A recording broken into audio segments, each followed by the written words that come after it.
Bên hổ thế nè. Hổ đỏ tôi vẫn đi nắn đâu. Ừ. Con hổ.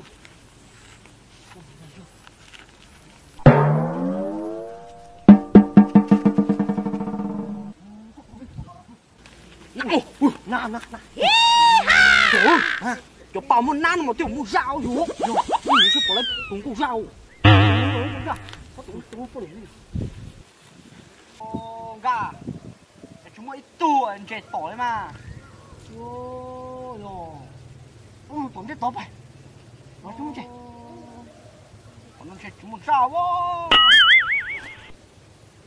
Ê, con thằng chết rồi. Nó phải tốt đây. Còn có thế liệu. Tội in đừng cố. Lúc cố. Ra. Là dùng nó thôi. Dùng nó. Nó không như hả? Dùng nó đâu.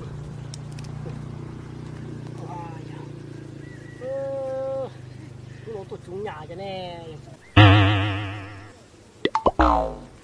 Tổ nó cho sát tổ. Tổ.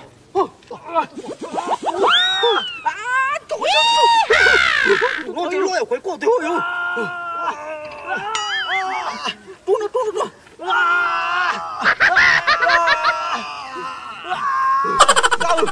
Tôi rồi nó mang chơi lọt tê tê ở cuối cổ. Chị hồn chạy thì hồn luống cổ kìa. Rồi tôi lên chạy rồi. Tá hư. Tôi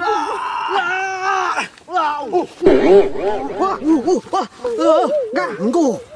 Ta. Kêu. Đâu? Tao ra thì tiểu. Thật gì à? Như cơ. Ném nụ tao chữ rồi nó ném bài à. Lỡ. Nó ném mồi rồi. Cô cho tôi. Trời trời ơi. Cô còn nuôi.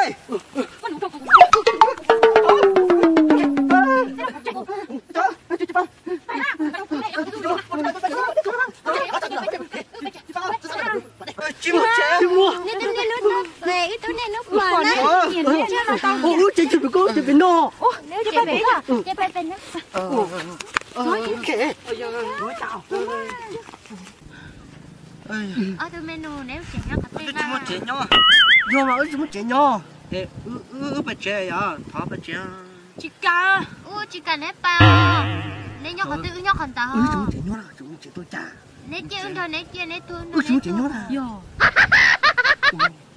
Tôi muốn à. Nếu用过啥用过钱啊？用过啥？Thì chúng nó tổn nọ sao mà?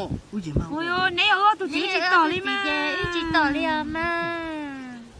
Nếu họ đè nên nó bỏ lên tôi nó chạy nhờ mà. Đè nó chạy nó ta chê chị hãy trả nó sầu xưa. Lúc này chị cái hành nó tao chạy lại rồi nè. Nhờ nè. Nếu không có ra thì nó cũng chỉ đến nhau.